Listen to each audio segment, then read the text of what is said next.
구약성경 여호수아 2장 1절부터 24절입니다. 오늘은 뜻밖의 장소에서 만난 하나님 이론적으로 말씀을 나누겠습니다. 잠깐 기도합니다. 사랑하는 아버지 하나님, 오늘도 우리가 주 앞에 나왔습니다. 주의 말씀을 묵상할 때 우리를 향하신 아버지의 마음, 아버지의 뜻을 깨닫고 주님의 은혜 안에 살아갈 수 있도록 힘과 은혜를 더하여 주옵소서. 다감에 예수님의 이름으로 기도하옵나이다. 아멘. 오늘부터 여호수아서를 시작합니다. 여호수아 1장은 유튜브에 보면 1장 설교 내용이 있어요. 그래서 들어가셔서 여호수아 1장 설교 말씀을 들으시고 2장을 이어서 강의를 하는 거니까 2장에 함께 이렇게 동참하시면 되시겠습니다.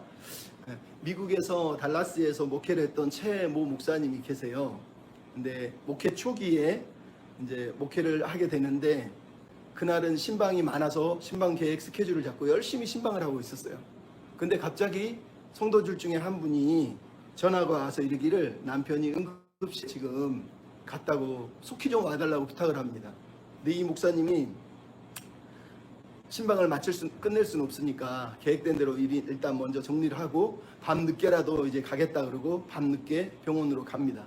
그리고 병원 주차장에 도착을 했는데 손에 아무것도 가진 게 없으니까 근처에 주유소에, 미국은 막 주유소에 많은 걸 팔잖아요. 그러니까 거기서 우유 한 통을 사가지고 급히 병원 응급실로 갔어요. 근데 그 시간이 밤 9시 10분이었어요. 응급실은 9시 이후로는 면회가 금지됐던 거예요. 그러니까 이 목사님이 아이고 내일 와야 되겠다. 그리고 우유통 하나를 들고 달랑달랑 다시 병원 주차장으로 걸어 내려왔어요. 근데 그 밤이니까 병원 주차장에 차들이 별로 없고 한 2대 정도 있었는데 자기 차 있는 곳으로 가는데 저쪽에 차 근처에 어떤 덩치 큰 백인 남자가 멍하니 하늘을 쳐다보면서 뭔가 중얼거리는 듯한 모습이 보이더라는 거예요. 그래서 혼자 무슨 말 하나 보다 그러고 자기 차로 갔어요. 근데 차에 타려고 그러는데 갑자기 하나님께서 마음에 감동을 주시기를 너 저 사람한테 당장 가라 이런 거예요. 그러니까 이 목사님이 아니 이 밤에 무슨 갑자기 왜 저 사람한테 가야 되느냐고 늦었는데 그리고 이 말씀을 무시하고 차문을 열고 타려고 그러는데 성령께서 다시 한번 너 저 사람에게 가라는 거예요. 그러니까 이게 너무 강하게 자기 마음에 다가오니까 물었어요. 하나님 저 사람한테 내가 왜 가야 됩니까? 무엇 때문에요? 이렇게 물은 거예요. 그랬더니 그때 감동하시기를 네가 들고 있는 우유를 저 사람한테 주어라. 예? 우유를 주라고요? 그래 우유를 주거라 이러더라는 거.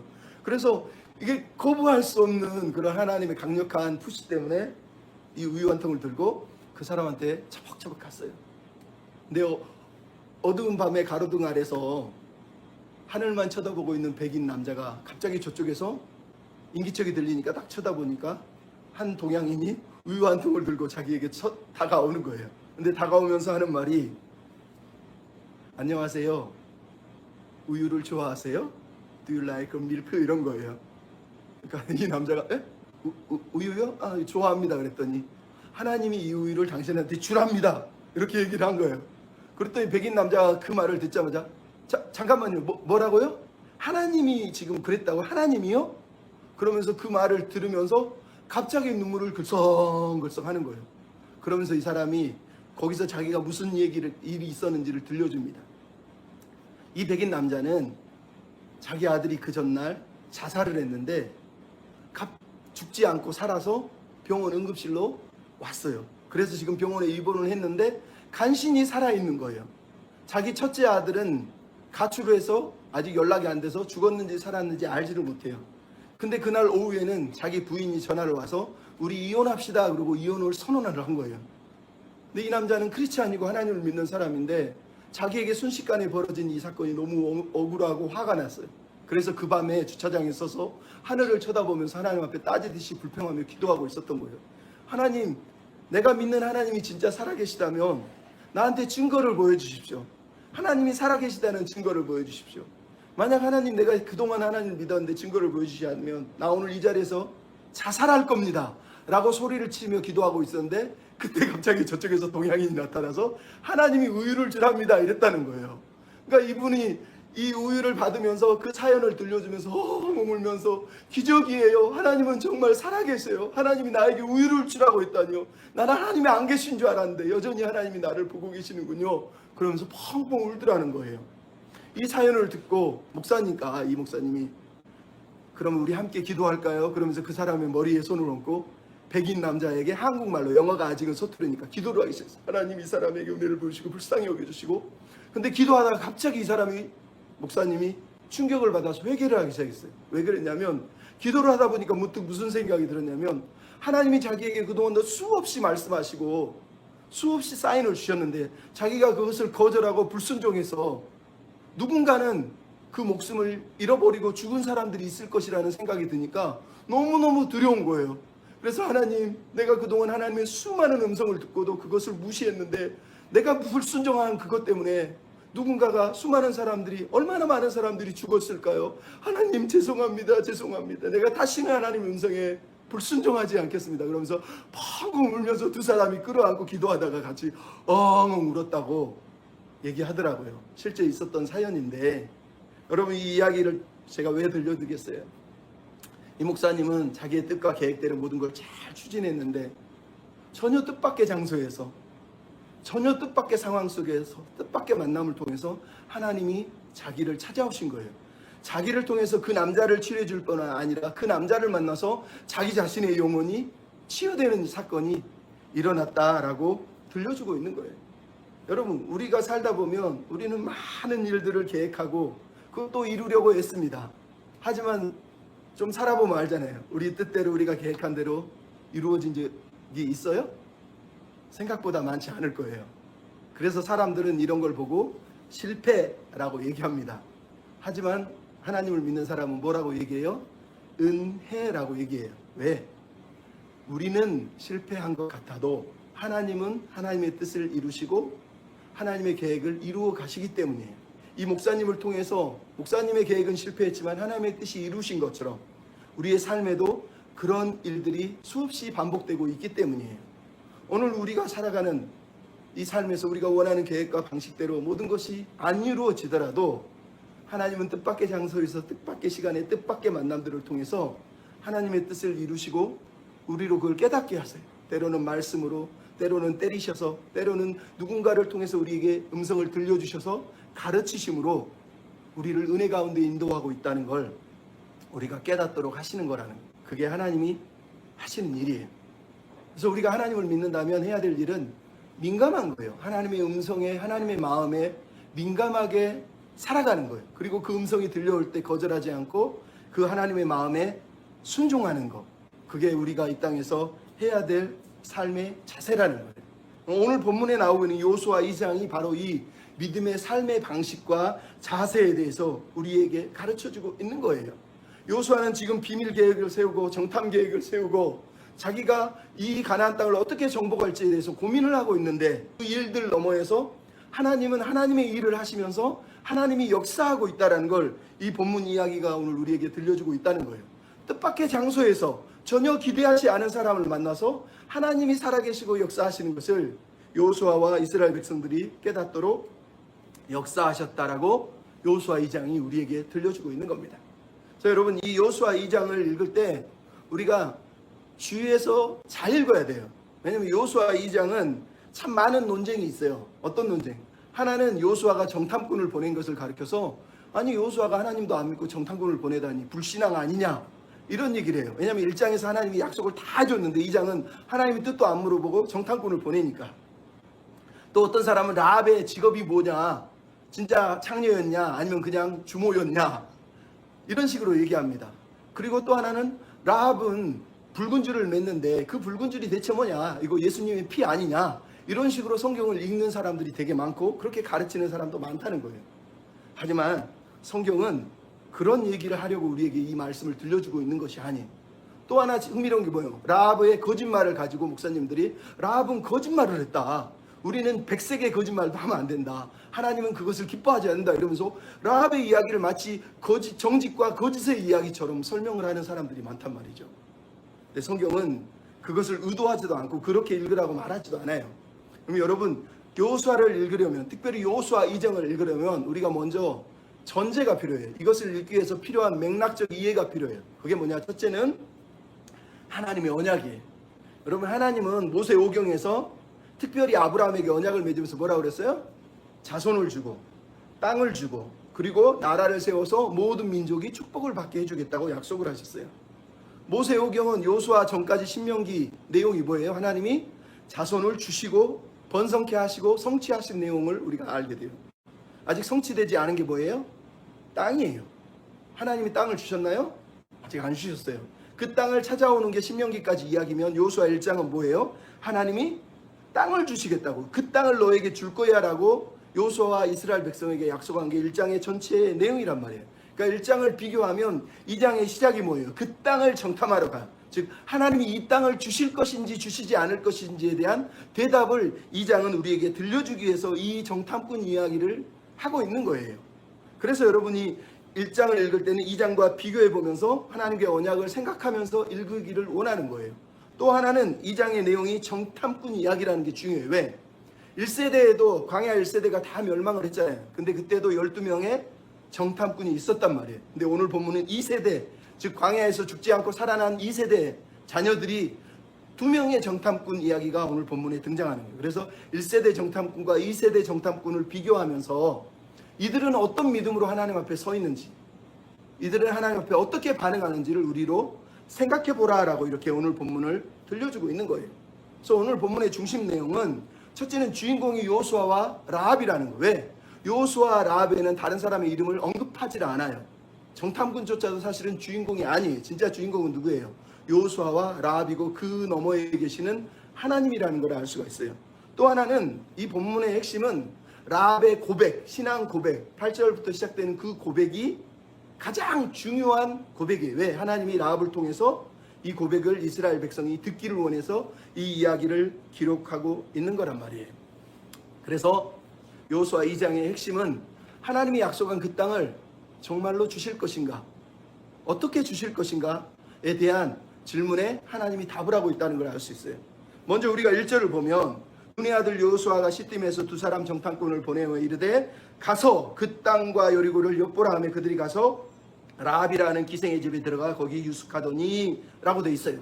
1절은 배경을 설명하는 거예요. 그래서 짧게 간결하게 빠르게 배경만 우리에게 들려주고 있는 거예요. 하지만 이 배경은 그냥 넘어갈 수 없는 게 1세대 신앙인들의 어두운 그림자를 그대로 들여주고 있기 때문이에요. 왜? 정탐꾼을 보내고 있는 장소가 먼저 시딤이에요. 두 번째로 그들이 들어간 곳이 기생의 집이라는 거예요. 이 두 단어가 왜 중요하냐면 시딤이라는 단어는 민수기 25장에 보면 이스라엘 백성들이 모압 왕인 발락이 발람을 시켜서 이스라엘을 저주하는데 하나님이 막으세요. 근데 이스라엘 백성들이 민수기 25장에 보면 바알 부올이라고 하는 곳에서 모압 여인들의 유혹에 빠져서 하나님 앞에서 성적인 죄를 범하고 결국은 그들이 죽임을 당하는 일이 벌어져요. 그 장소가 시딤이에요. 근데 오늘 본문 뭐예요? 여호수아의 백성들이 정착하고 있는 곳이 시딤이고 정탐꾼을 보내고 있는 곳이 시딤이라는 거예요. 근데 거기서 그들이 어디로 들어갔다고요? 기생의 집으로 들어갔다는 거예요. 그러니까 이 말은 1세대는 그 시딤에서 성적인 죄를 통해서 하나님 앞에 심판을 받았는데 2세대는 그러면 이들은 어떻게 반응할 것인가 우리에게 들려주고 있는 거예요. 이들의 선택은 과연 무엇일까? 이들은 그 어두움의 그림자를 벗어나서 빛으로 나아갈 수 있을까 하는 궁금증을 우리에게 지금 느끼게 하는 거죠. 그리고 나서 이제 여호수아가 뭐라고 하고 있어요? 놀랍게도 비밀스러운 2 정탐꾼을 비밀스럽게 보냈다고 얘기해요. 백성들도 모르고 보냈다는 거예요. 그래서 어떤 사람이 여호수아가 하나님을 의뢰하지 않고 기도하지 않고 정탐꾼을 보냈다. 여호수아는 신앙이 없는 것 같아. 아니면 여호수아가 불신앙을 가진 것 같아. 이런 식으로 이 말씀을 설명하는 사람들이 있어요. 근데 여러분 그렇게 읽을 수가 없는 게 1장에서는 하나님이 먼저 여호수아에게 가나안 땅을 주겠다. 너는 백성을 끌고 가라고 명령을 합니다. 그리고 1장 후반부는 여호수아가 이스라엘 백성들에게 하나님이 이 땅을 주기로 약속했으니 너희는 사흘 동안 양식을 준비하고 우리가 이제 요단강을 건너갈 준비를 하자라고 얘기를 한 거예요. 그리고 나서 했던 행동이 정탐꾼 2명을 여호수아가 비밀리에 보내고 있는 거예요. 그러니까 이 말은 여호수아가 믿음이 없어서 지금 두려워서 자기 혼자 어떤 계획을 세웠다 이렇게 읽으면 되는 것이 아니라 여호수아가 하나님의 섭리 안에서 자발적으로 전쟁 준비를 위하여서 지금 성실하게 이 일을 하고 있다고 우리가 생각해야 돼요. 왜? 여호수아는 하나님이 가나안 땅으로 들어가라고 말씀을 했는데 이 땅을 어떻게 주실지 구체적으로 어떤 방법으로 일하실지를 전혀 모르는 상태예요. 그런 상황에서 요수아가 할 수 있는 것은 자기가 지휘관으로서 최선을 다해서 할 일이 뭐예요? 정탐꾼을 보내는 겁니다. 요수아 7장 1절, 2절, 3절에도 요수아가 정탐꾼을 보내는 사건이 나와요. 거기서도 하나님이 명령하지 않아요. 단지 요수아가 정탐꾼을 보내서 아이성을 정탐하게 했다라고 성경을 보면 우리에게 들려주고 있단 말이에요. 즉 요수아는 항상 하나님의 명령에 순종할 뿐만 아니라 하나님의 뜻을 이루기 위해서 또한 성실하게 준비하고 계획하고 움직이는 사람이라는 걸 알 수 있어요. 그러니까 요수아서를 읽어보면 하나님이 명령한 것 말고 요수아가 자발적으로 혼자 하는 일이 있어요. 예를 들어 우리가 사장을 보면 요단강을 건너는데 하나님이 요단강을 다 건너면 12도를 요단강 밖에라 세우라고 그래요. 근데 요수아는 요단강 한가운데서 12도를 취해서 그 가운데다 먼저 12돌 기념탑을 세우고 나머지 하나님 명령대로 밖에다가 또 12돌탑을 세우는 걸 봐요. 그러니까 요수아는 자발적으로 하나님의 마음에 감동해서 자기가 또 어떤 일을 해요. 신기하지 않아요? 요수아 8장을 보면 하나님이 명령하지도 않았는데 아이성의 전투가 실패하자마자 이스라엘 백성을 에발산과 그리심산 앞에 다 세우고 하루 종일 율법을 낭송하는 일이 벌어져요. 하나님이 시킨 게 아니에요. 요수아가 자발적으로 해요. 나중에 보면 요수아 10장은 뭐가 나와요? 하나님이 도우셔서 전쟁에서 이기고 있는데 갑자기 요수아가 전쟁 중에 해가 지니까 단창을 높이 들고 하나님께 기도하기를 하나님 태양을 멈추게 해주십시오. 기도하는 것이 아니라 선언을 해요. 태양아 멈춰라, 달아 멈춰라 이러고. 이건 하나님이 명령한 게 아니에요. 요수아가 하나님과 동행하면서 하나님의 은혜에 감동해서 자기가 자기 스스로 할 일을 최선을 다해서 준비해서 하고 있다는 걸 알 수 있단 말이죠. 그럼 이게 우리 인생이에요. 하나님이 다 하신다고 우리가 아무것도 안 합니까? 아니요. 하나님을 믿는 사람은 하나님의 섭리 안에서 우리가 할 최선의 일을 감당하는 거예요. 근데 오늘 본문에서 미션이 뭐였어요? 두 정탐꾼을 보내며 그 땅과 여리고를 엿보라라고 보냈다는 거예요. 이 말은 결국은 민수기 13장의 12 정탐꾼의 이야기를 비교하고 있다는 걸 우리가 알 수 있어요. 그럼 이미 민수기 14장을 보면 알잖아요. 이스라엘 첫 세대는 12 정탐꾼을 보냈는데 10명이 가서 뭘 했어요? 그 땅 성과 그 땅 주민과 그 땅 사람들과 거인들만 보고 와서 그것만 보고로 했다는 걸 알 수 있어요. 딱 2명 요수아와 갈렙만 하나님이 이 땅을 주셨다라고 민수기 14장에 얘기하는 걸 안단 말이죠. 그러므로 38년 전에 이미 12 정탐꾼에 속했던 요수아가 이 2명의 정탐꾼을 보내는 게 그냥 아무나 믿음 없는 사람 대강 보냈겠어요? 모든 걸 다 아는 사람이, 그 아픔을 경험한 사람이 정말로 믿음의 사람들을 보냈다는 걸 우리가 확신할 수 있어요. 그리고 그냥 대충 보낸 것이 아니라 그냥 여리고와 그 땅을 엿보라고 보냈을 때 이 말은 하나님이 무슨 일을 하실지 어떤 일을 하실지를 좀 우리가 하나님의 섭리와 뜻을 물어보자라는 의도로 보냈을 가능성이 더 많다는 걸 알 수 있단 말이죠. 나아가서 이들이 지금 라합 집, 기생 라합의 집에 유숙하였다라고 얘기합니다. 여러분 여기서 왜 그들이 첫날 밤에 택한 곳이 기생 라합의 집일까요? 기생 라합의 집을 우리가 여러분 중국 영화 중에 용문객잔이라고 있어요. 알아요? 용문객잔이 뭐냐면 중국 병반 사막에 다른 나라와 국경지대에 있는 사막 한가운데 있는 여관을 말해요. 그 여관은 밖에서 오는 사람과 중국 안에서 나가는 사람들의 무역 통로이기 때문에 거기에는 수많은 사람들이 몰려와서 잠을 자고 수많은 소문과 이야기가 정보들이 떠돌아다녀요. 오늘 본문의 기생의 라합집도 마찬가지예요. 성 외곽에 있는, 그러니까 여리고성은 성 안에 내부성이 있고 밖에 외부성이 있어요. 그 외부와 내부 성 사이에 지어진 집들 가운데 하나가 이 기생 라합의 집이에요. 근데 기생 라합의 집은 단순히 몸 파는 집이 아니라 여관이나 주먹과 같은 역할을 하는 거예요. 그러니까 성 외곽에 있는 사람들은 대부분 가난할 거 아니에요. 하지만 거기는 성 경비병들도 왔다 갔다 하는 곳이잖아요. 그러니까 수많은 정보가 왔다 갔다 하고 또 수많은 사람들이 밖으로 왔다 갔다 안으로 왔다 갔다 하는 그곳이란 말이에요. 그러니까 모든 정보가 흘러오는 곳이 바로 이곳이에요. 그래서 이스라엘 백성이 두 정탐꾼은 바로 여기에서 여리고의 소문과 여리고의 정보들을 파악하기 위해서 이 집을 선택했다는 걸 우리가 알 수 있단 말이에요. 근데 하나님은 이 너머에서 또 다른 목적을 가지고 이들을 이 집에 보냈다라는 것을 성경은 우리에게 들려주고 있어요. 하나님은 우리의 배경이 되셔서 우리의 뜻과 계획, 그것 너머에서 하나님의 일을 하시는 분이라는 걸 이 이야기가 우리에게 지금 들려주려고 하고 있단 말이에요. 그럼 이사야 55장 8절 9절의 내용이 뭐예요? 내 생각은 너희의 생각과 다르며 내 길은 너희의 길과 달라서 내 길은 너희 길보다 높고 내 생각은 너희 생각보다 높으니라 이렇게 써 있는 거예요.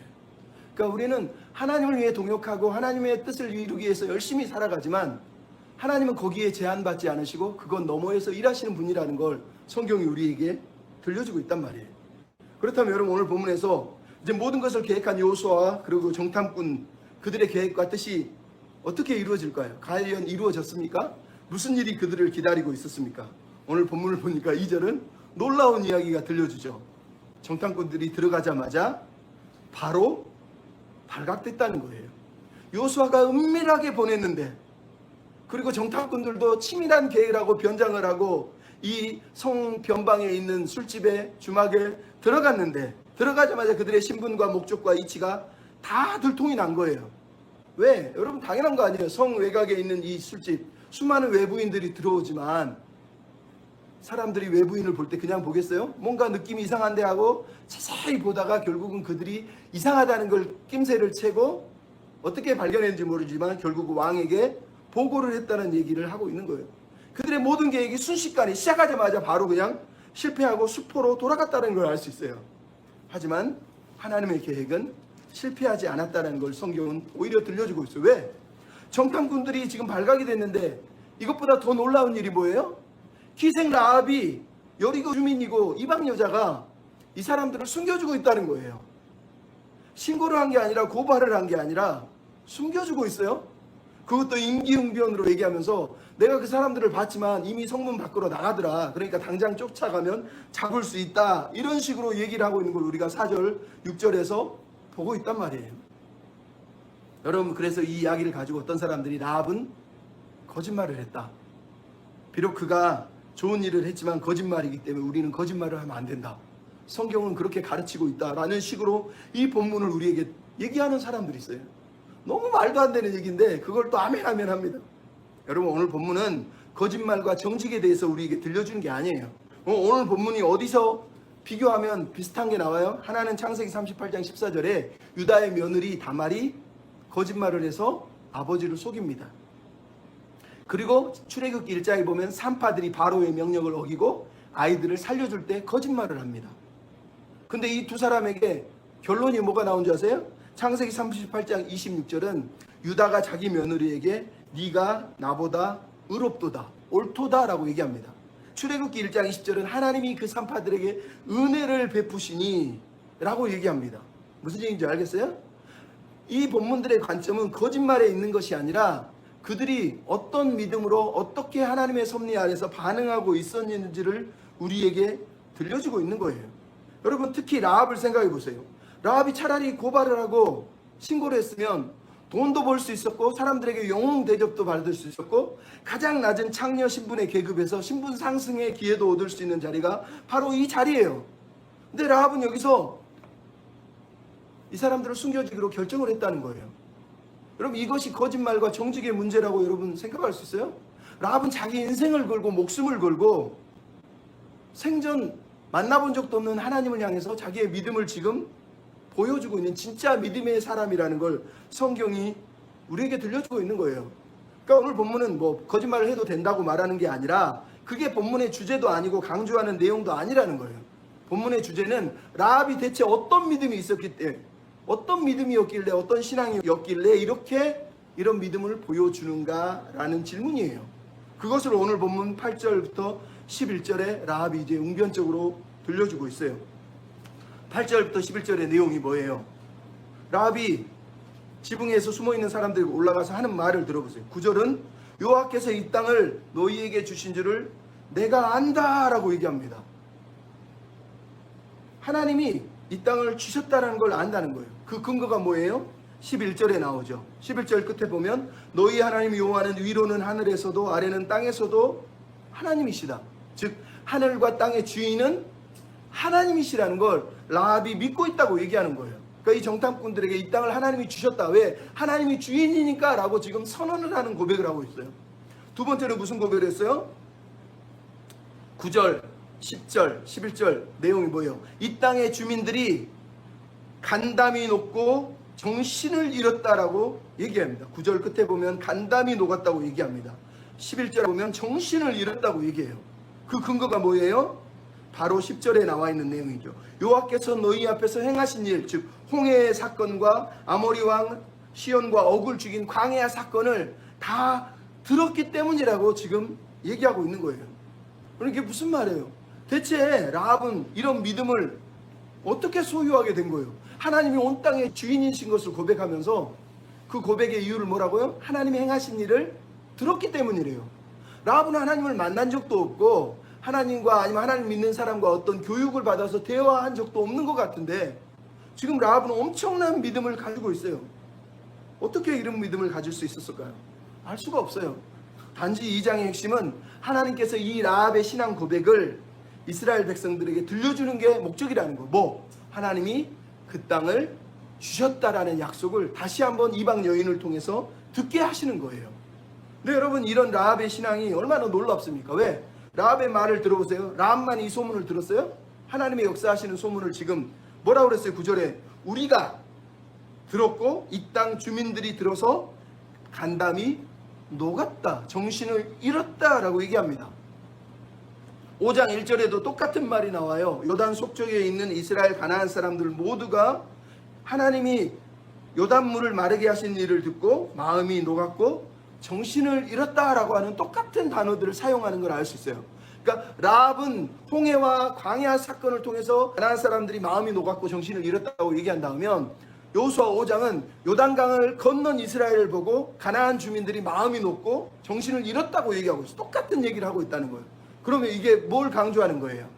모든 사람들이 라합뿐만 아니라 모두가 하나님에 대한 소문을 다 들었는데 선택이 달랐다는 거예요. 라합은 하나님을 선택했지만 그 땅의 모든 주민들도 라합처럼 소문을 다 들었는데 하나님을 대적하고 하나님을 거부하기로 결정했다고 성경이 우리한테 들려주고 있는 거예요.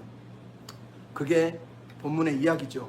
그래서 여러분, 놀랍게도 2절 3절에서 시작된 이 모든 이야기가 결국 라합을 만나고 라합을 통해서 하나님의 음성을 듣게 되고 라합이 가진 신앙이 얼마나 차별된 신앙인지를 우리한테 들려주고 있는 거예요. 라합이 구원받은 이유는 하나님의 음성에 순종했기 때문이에요. 가나안 백성이 멸망한 이유는 거꾸로 뭐예요? 하나님의 소식을 들었음에도 마음이 녹아내렸고 정신을 잃었음에도 불구하고 하나님께 불순종했기 때문이에요. 여러분, 그래서 로마서 10장 17절 18절 내용이 뭐예요? 믿음은 들음에서 나가고 들음은 그리스도의 말씀으로 말미암느니라. 여러분, 여기서 끊으면 안 돼요. 그 다음에 뭐라고 돼 있어요? 그러나 내가 말하느니 그들이 듣지 아니하였느냐? 그렇지 아니하니 그 소리가 온 땅에 퍼졌고 말씀이 땅끝까지 이르렀다는 거예요. 다 들었는데 믿음으로 반응하지 않았다는 거예요. 물론 들어야 돼요. 하지만 듣는다고 믿음이 생기는 게 아니라는 거예요. 들었지만 어떻게 해야 된다는 거예요? 믿음으로 반응해야 된다는 거예요.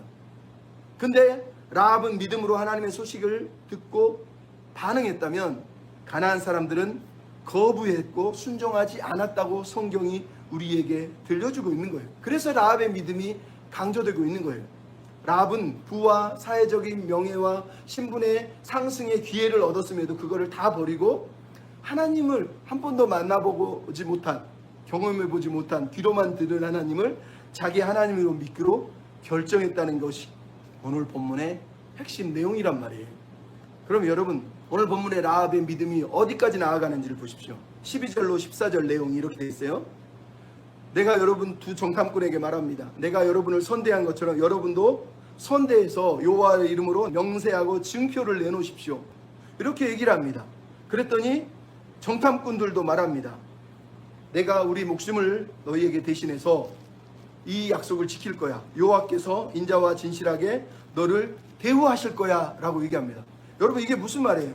지금 정탐꾼과 라합의 이야기에 그 가운데 중심에 누가 있어요? 하나님이 계세요. 거기 존재하지도 않는 하나님인 줄 알았는데 라합은 하나님 앞에서 맹세하라고 얘기하고 14절 보면 정탐꾼은 여호와께서 인자와 진실로 너를 대우할 거야 라고 얘기하고 있어요. 이 두 사람들은 다 가운데 누구를 끼워놓고 있어요? 하나님을 끼워놓고 있는 거예요. 하나님이 거기 계시다고 믿고 있는 거예요. 근데 이들의 대화의 핵심 내용이 뭐예요? 여호와 앞에서 언약의 맹세, 즉 언약을 세우고 있다는 걸 우리가 알 수 있어요. 여호와로 내게 맹세하라. 12절의 내용은 여호와의 이름으로 여호와 앞에서 당신들이 나에게 맹세하십시오 얘기하고 있어요.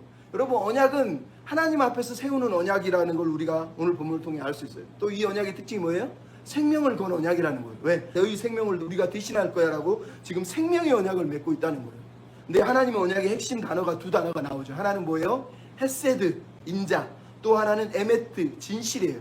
근데 오늘 본문에서 12절을 보면 라합이 말합니다. 나를 선대하라 할 때 이 선대가 헤세드예요. 실제 히브리어 단어는. 근데 이걸 한글로 선대라고 번역해 놨지만 14절에 정탐꾼이 대답할 때 맨 끝에 뭐라고? 인자와 진실이라 할 때 이게 헤세드가 인자고 뒤에가 진실이 에메트예요. 근데 라합은 진실 에메트를 하나도 얘기했어요. 한글에는 안 나왔는데 뭐라고 돼 있냐면 여호와로 내게 맹세하고 내게 증표를 내라 했을 때 이 증표에 히브리어 단어가 에메트 오트예요. 즉 진실한 증표를 내라는 뜻이에요. 근데 한글로 번역을 안 해놓으니까 진실이 빠져 있는 거예요. 근데 실제로 라합은 당신들 여호와 앞에서 언약을 맺을 때 헤세드와 에메트, 인자와 진실로 언약을 맺어 주십시오. 그랬더니 이 사람들이 뭐라고 그래요? 똑같이 대답한 거예요. 인자와 진실로 하나님이 당신에게 대답해 주실 겁니다 라고 이렇게 얘기했다는 걸 알 수 있어요. 즉 라합은 단순하게 나 하나님 소문 듣고 하나님 대단해 그리고 하나님을 믿었다는 게 아니라 무슨 지금 언약을 맺고 있는 거예요? 나는 하나님의 언약 백성이 돼서 언약 백성에 참여하고 싶다. 하나님 나라의 백성의 삶에 참여하고 싶다는 의도로 이 얘기를 했다는 걸 우리가 알 수 있단 말이에요. 이게 바로 라합의 믿음이 어디까지 나아가고 있는지 보여주는 거예요. 단순하게 하나님 믿고 싶어요가 아니라 하나님의 언약 백성이 되고 싶어요 라고 얘기한 거예요. 그리고 나서 이제 라합이 이 두 정탐꾼을 탈출 방법을 알려주고 그리고 두 정탐꾼은 라합의 가족과 라합을 살려줄 증표를 내주고 헤어지는 장면이 15절부터 22절에 등장을 하고 있어요. 여러분, 라합이 들려주는 탈출 계획은 정탐꾼들이 사흘 동안 산에 숨어 있다가 떠나는 거라면 정탐꾼들은 라합에게 맹세의 징표를 지금 주고 있습니다. 그게 18절 21절에 나오고 있는 붉은 줄이에요. 여러분, 이 붉은 줄은 어디서 등장하는 줄 아세요? 하나는 창세기 아까 38장에 얘기했던 다말의 이야기에서 등장해요. 흥미롭게도 이방 여인 다말이 자녀를 낳았는데 맨 먼저 튀어나오는 손이 나온 아이에게 붉은 줄을 손에 묶어줘요. 근데 그 아이가 손을 빼고 다른 아이가 먼저 나와서 붉은 줄은 붉은 아이의 이름을 세라라고 지을 때 이 붉은 줄이 바로 이 단어를 얘기해요. 또 하나는 출애굽기 12장에 보면 붉은이라는 단어도 줄이라는 단어도 안 나오지만 이스라엘 백성들이 출애굽을 할 때 하나님이 어린 양의 6월절 어린 양을 잡아서 문설주에 바르라고 되어 있지만 실제로 단어는 바르다는 단어가 아니라 우슬초로 이렇게 뿌리는 의미예요. 실은 왜냐하면 벽에 문설주와 인방에 이게 뿌리는 거예요. 툭툭 쳐서 뿌린다는 뜻이에요. 근데 그렇게 피를 묻힐 때, 칠 때 이 본문하고 비슷한 내용으로 오늘 본문이 등장을 하고 있다는 걸 알 수 있어요. 근데 이 본문 두 가지를 이해를 못하면 이 본문을 마치 붉은 줄이니까 붉은색이니까 이거 예수 그리스도의 피를 의미한다 이렇게 읽을 수 있어요. 실제 교부들도 이렇게 가르쳤어요. 하지만 구약 성경에서 피와 붉은색을 구원의 증표로 서로 연결해서 강조한 적은 성경에 한 번도 등장하지 않아요. 이 오늘 본문에 나오는 붉은 줄은 실제로 붉은 줄도 아니고요. 붉은이라고 하는 단어는 사실은 붉은이라는 뜻이 아니라 주황색이라는 뜻이에요. 붉은이라는 뜻은 어디서 나오냐면 성경에서 항상 등장하는 게 에돔의 이름이 붉다라는 뜻이에요. 에서도 붉다라는 의미에서 나오거든요. 그래서 에서가 에돔의 조상이 되잖아요. 이게 바로 붉은이라는 뜻이에요. 근데 오늘 본문에 나오는 단어는 붉은이 아니라 주황색이에요. 즉 다말이 낳은 자손에게 묶었던 끈도 붉은이 아니라 사실은 주황색 끈이에요. 똑같은 단어를 쓰고 있기 때문이란 말이에요. 근데 더 놀라운 건 오늘 본문에서 15절에는 줄이라고 되어 있는 이 줄은 밧줄을 말하지만 18절 21절의 줄은 밧줄을 말하는 게 아니에요. 주황색 끈, 주황색으로 되어 있는 끈을 말해요. 그러니까 우리식으로 말하면 여러분 리본 알죠? 긴 리본을 얘기하는 거. 즉 창문에다가 묶을 수 있는 끈으로 된 천으로 된 리본, 어떤 빨간색 아니면 주황색 리본을 말하는 거지 밧줄을 얘기하는 게 아니에요. 그거를 여러분이 잊으면 안 된단 말이에요. 근데 더 재밌는 게 뭐냐면 18절에 보면 한글로는 그냥 붉은 줄로 나왔지만 히브리어는 줄, 붉은 줄 이렇게 써 있어요. 근데 앞에 있는 줄은 티크와라고 써 있고 뒤에 있는 줄은 후투라고 써 있는, 즉 우리가 말하는 리본 줄을 말하고 그 다음에 붉은이라는 단어를 써서 줄이 두 번이나 등장을 해요. 근데 21절에는 바로 이 줄 티크와와 붉은이 같이 다시 한번 등장하고 있다는 걸 우리가 알 수 있어요. 즉 무슨 얘기냐? 18절에서 줄은 뭐냐면 붉은 줄인데 어떤 끈을 얘기한다면 21절에서는 붉은 끈을 얘기하고 있어요. 붉은 줄. 근데 여기서 티크와라는 단어가 무슨 뜻이냐면 히브리어를 직역하면 줄, 끈, 또 다른 단어가 소망, 바램 이런 뜻이에요. 그래서 시편 62편 5절이나 71절 5절에 보면 여호와여 주는 나의 소망입니다 할 때 이 티크와라고 하는 줄이라고 하는 단어를 써요. 즉 이 줄이라는 게 무슨 뜻이에요? 사실은 소망이라는 뜻이에요. 즉 하나님께 소망을 두다, 하나님을 내가 붙잡고 있다, 이런 의미예요. 그러니까 내 인생의 끈이 떨어진 사람이 아니라 내 인생의 끈이 되시는 하나님을 내가 붙들었다, 이런 의미로 쓸 때 이 티크와라고 하는 단어를 쓰는 거예요. 왜 이 말을 제가 강조하냐면 이게 중요한 거예요. 오늘 본문에 나오는 붉은 줄은 예수님의 피를 상징하는 게 아니에요. 이 본문이 강조하는 건 라합의 믿음, 라합의 소망의 증거에 대해서 얘기하고 있는 거예요. 라합의 믿음, 자기가 믿는 믿음의 증표로서 붉은 줄을 창불에 매음으로 해서 나는 소망을 포기하지 않을 거야, 하나님을 향한 믿음을 나는 버리지 않을 거야 라고 얘기하는 거예요. 그러니까 이것을 굳이 그리스도의 피에 대입을 하자면 그 피를 믿느냐를 강조하고 있는 것이 아니라 그 피를 믿는 백성답게, 그 백성답게 살고 있느냐, 믿음의 증거를 보여주고 있느냐, 사실을 이렇게 읽어야 되는 거예요. 왜냐하면 신약 성경에서 이 라합의 믿음을 칭찬을 해요. 칭찬의 내용이 뭔지 아세요? 히브리서 11장 31절은 라합이 정탐꾼을 평안히 영접하고 순종하지 아니한 자와 함께 멸망하지 아니하였다 그러면서 순종했다고 얘기해요. 야고보서 2장 25절은 기생 라합이 사자들을 접대하며 다른 길로 나가게 할 때 행함으로 의롭다 하심을 받은 것이 아니냐, 이렇게 얘기합니다. 그러면 라합이 행함으로 의롭다 했다, 행함이 무슨 행함이에요?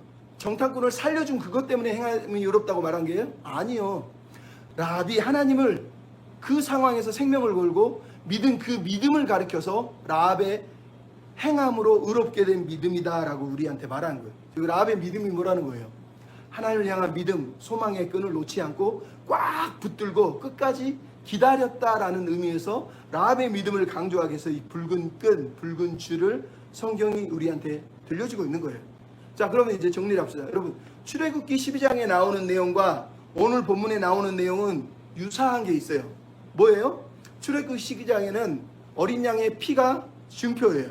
왜냐면 12장에 보면 하나님이 증표를 주겠다 할 때 증표, 표적이라고 거기서 번역이 되는데 그게 OT예요. 근데 오늘 본문에 증표라고 하는 단어하고 똑같은 단어예요. 그러니까 출애굽기 12장에는 출애굽하는 이스라엘 백성이 하나님이 증표를 보여주셔요. 근데 오늘 본문은 가나안 땅에 있는 이방 여인에게 정탐꾼들이, 하나님이 아니에요, 정탐꾼들이 증표를 준 그 증표가 붉은 줄이에요. 그러니까 어린 양의 피와 붉은 줄이 양쪽에 있는 걸 알 수 있어요. 하나는 하나님이 주시지만 여기는 정탐꾼이 준 거예요. 두 번째는 목적이 틀려요.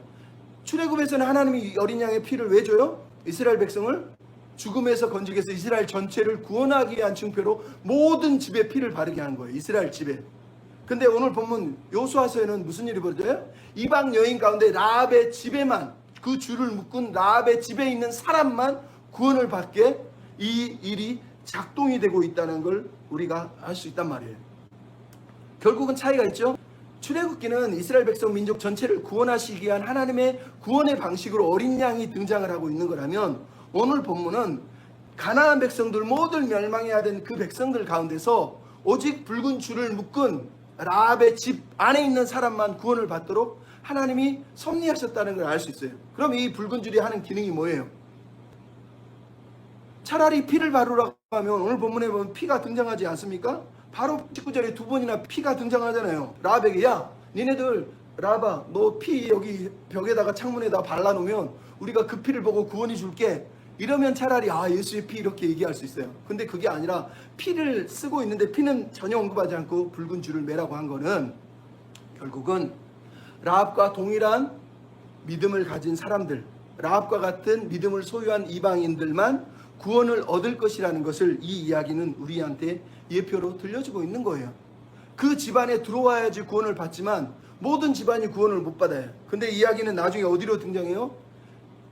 여호수아 9장에 보면 기브온 사람들이 라합하고 똑같은 믿음의 고백을 하고 여호수아를 속입니다.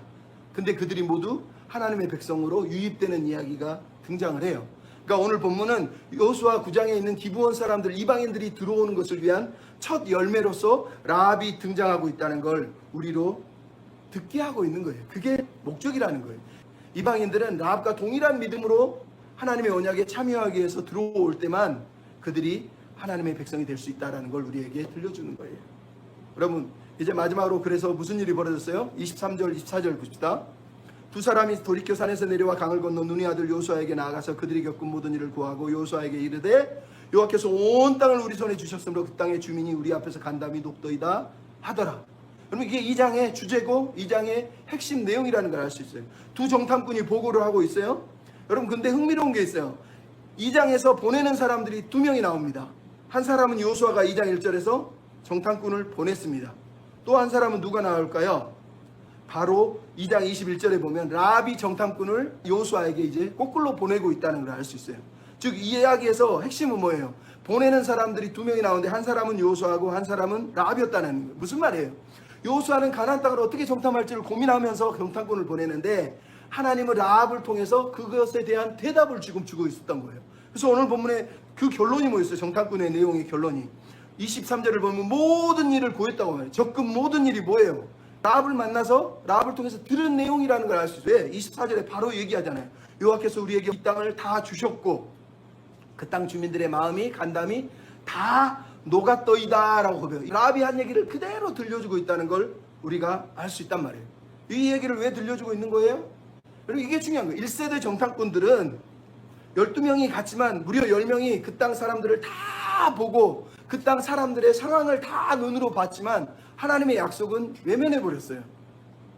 누가 기억했어요? 여호수아 갈렙만 그 말씀을 기억하고 있었단 말이에요. 근데 오늘 보면 2세대 정탐꾼들은 뭐예요?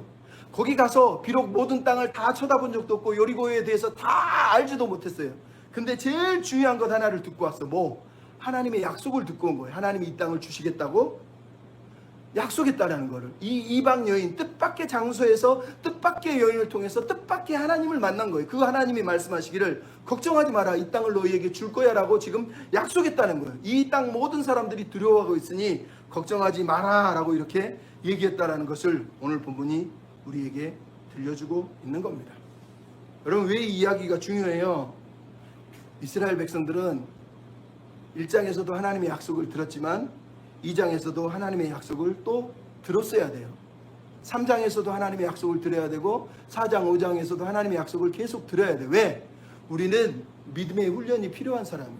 여러분, 내가 믿습니다 한번 고백했다고 내 믿음이 계속 유지되나요? 아니에요. 하나님은 지금 계속해서 이스라엘 백성들에게 이 땅을 줄게, 함께 해줄게를 계속 약속을 계속하고 있다는 걸 우리가 알 수 있어요. 1장에서는 모세가 죽었으니 1장 11절에서는 요수아를 통해서, 2장에서는 라합을 통해서, 8장에 보면 여호와께서 다시 한번 이스라엘 백성에게, 11장에도 하나님이 요수아를 통해서 또 이 약속을 계속해서 하고 있다는 걸 알 수 있어요. 뭐? 우리에게 믿음이 필요하다는 거예요. 우리가 열심히 하나님 따라 살고 하나님을 위해서 살아가지만 그럼에도 우리의 믿음은 흔들릴 때가 있어요. 그런데 하나님은 우리의 일과 우리의 계획 너머에서 우리에게 또 다른 상황 속에서 뜻밖의 장소에서 뜻밖의 사람들을 통해서 또다시 말씀하시는 거예요. 나 여기 있다. 나 너와 함께 할게. 내가 약속 지킬 거야. 두려워하지 말고 나만 의지해 라고 말을 하고 있었다는 거예요. 이게 오늘 본문의 내용입니다. 그럼 여러분 정리합시다. 라합 이야기의 핵심 내용이에요. 첫째는 하나님의 섭리와 계획을 우리는 신뢰해야 돼요. 우리의 뜻과 계획이 다 이루어지지 않아도 하나님의 뜻과 계획은 우리 삶 속에 이루어진다는 거예요. 두 번째, 하나님은 낮은 자의 하나님이라는 걸 우리가 잊어버리면 안 돼요. 여러분, 성경에 나오는 가장 무자격자들이 누구예요? 다말이에요. 다말은 창녀로 변장해서 아버지를 속인 사람, 가늠한 여인이에요. 오늘 본문은 라합이에요. 창녀예요. 그 다음에 룻기에 보면 모압 여인은, 이방 여인 룻이에요. 성경에서 모압 사람들은 하나님의 총회에 들어올 수 없다고 저주한 민족인데 거기서 모압 여인이 하나님을 믿고 그 가족을 따라서 돌아와서 보아스를 만나는 일이 벌어지잖아요. 근데 이게 놀라운 거예요. 왜? 여러분, 룻기 4장 21절은 살몬이 보아스를 낳았대요. 살몬이 누굴까요? 마태복음 1장 5절 6절을 보면 이렇게 써 있어요. 1장 3절부터 유다는 다말에게서 베레스와 세라를 낳았고 베레스는 헤스론을 낳고 하다가 나손은 살몬을 낳았고 살몬은 라합과 결혼을 해서 보아스를 낳았고 보아스는 루색에서 오벳을 낳았고 오벳은 이새를 낳았고 그리고 14대 후에 예수님이 마리아를 통해서 태어났다고 성경이 들려주고 있잖아요. 이게 무슨 얘기예요? 여러분, 성경에 우리가 읽은 성경은 하나님의 복음이, 하나님의 역사가 대단한 사람, 위대한 사람들을 통해서 이루어진 것이 아니라 정말로 사회적으로 천대받고 무시당하고 우리가 생각할 때는 말도 안 되는 뜻밖의 사람들을 통해서 하나님의 구원의 역사를 이루셨다는 거예요. 그게 바로 유다 며느리였던 다말이었고 창녀였던 라합이었고 모압 여인이었던 룻이었다라고 우리한테 얘기하는 거예요. 하나님의 사랑은, 하나님의 은혜는 여러분 헌금 많이 하고 부자고 착하게 열심히 사는 사람들에게만 임하는 게 아니라 하나님을 의지하고 하나님을 사랑하는 모든 인종과 민족을 초월하고 신분을 초월해서 그 모든 사람들에게 하나님의 역사가 일어난다는 거예요. 하나님은 그런 사람들을 하나님의 백성으로, 하나님의 가족으로 부르고 있다라는 거예요. 뜻밖의 장소에서 만난 하나님은 가장 낮은 자들의 하나님이었다라고 얘기하는 거예요. 그리고 마지막으로 이 하나님은 모든 민족을 축복하기를 원하시는 분이라는 걸 오늘 본문이 우리한테 들려주는 거예요. 라합은 아까도 얘기했지만 장차 기브온 거민들, 이방 민족들이 민족이 구원을 받는 걸 우리가 볼 수 있단 말이에요. 그렇게 하나님은 모든 민족들이 라합과 같은 믿음으로 하나님께 돌아오기를 원하신다는 걸 이 2장을 통해서 하나님은 우리한테 들려주고 있는 거예요. 이스라엘 백성이 결국은 이 땅에 가는 이유가 뭐예요? 단지 땅 차지하러 가는 게 아니라 그 땅의 주인이신 하나님의 어떤 비전을 가지고 우리를 이 땅으로 끌고 오시는지를 깨닫게 하시려고 지금 그들을 부르고 있는 걸 깨달아야 돼요. 그럴 때야 하나님이 주신 땅을 차지하고서도 마치 내가 내 힘으로 차지한 것처럼 그렇게 교만하게 살지 않을 거라는 걸, 바르게 하나님의 뜻 가운데 살 거라는 걸 하나님이 알기 때문에 계속해서 이것을 깨닫게 하시려고 이 말씀을 하고 계셨다는 거예요. 그러니 여러분, 하나님의 뜻을 신뢰하고 하나님을 의리하고 또 낮은 자의 하나님을 따라서 우리가 큰 마음, 넓은 마음으로 하나님을 신뢰하며 나아가는 저와 여러분이 됐으면 좋겠습니다. 아멘. 우리의 뜻과 생각과 계획보다 더 크신 하나님 때문에 우리는 평안하고 안전하고 만족하게 살아갈 수 있습니다. 우리 그런 믿음으로 살았으면 좋겠습니다. 내 아버지, 내 아버지, 품 안에서 내 영혼은 안전합니다. 주 손길로 내 삶을 안으시니 그 평강이 나를 덮습니다. 내 아버지, 내 아버지,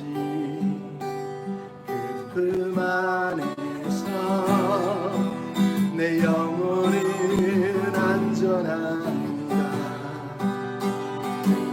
주 손길로 내 삶을 안으시니 그 평강이 나를 덮습니다. 나 비록 넘어지면 흔들리지만 주 내 안에 거하며 나를 붙드신 내 생각을 주께로 돌리고 주시는 평강의 옷을 입습니다. 아멘. 주 약속 안에서 내 영혼 평안해. 내 뜻보다 크신 주님에게 나 신뢰. 두려움 다 내려놓고 주님만 의지해. 주 안에서 내 영혼 안전함이 주 약속 안에서 내 영혼 평안해. 내 뜻보다 크신 주님에게 나 신뢰해. 두려움 다 내려놓고 주님만 의지해. 주 안에서 내